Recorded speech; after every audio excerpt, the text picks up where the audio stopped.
ఇంత ఐశ్వర్యం ఉండగా, చింతామణి గృహం ఉండగా శ్మశానంలో ఎందుకుంటున్నారని అడిగింది. అడిగితే ఆయన చెప్పాడు, పార్వతి బతికున్నన్నాళ్ళు అన్ని చోట్లకి వెడతారు, ఏమీ తోచట్లేదు, శ్మశానానికి వెళ్ళొద్దామని ఎవరు రారు పార్వతి. నేనంతవాణ్ణంటాడు, పొడుగ్గా ఉన్నానంటాడు, తెల్లగా ఉన్నానంటాడు, పండితుండంటాడు, పద్యాలు నాకు నోటికొచ్చంటాడు, ఉపన్యాసం చెప్పగలనంటాడు,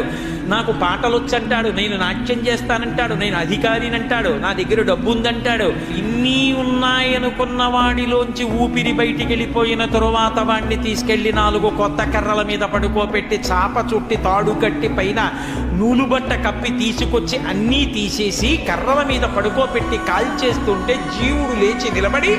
పుర్రె పగిలిపోయిన తరువాత కన్న కొడుకు కూడా స్నానం చేసి వెళ్ళిపోతుంటే చీకటి పడిపోయాక,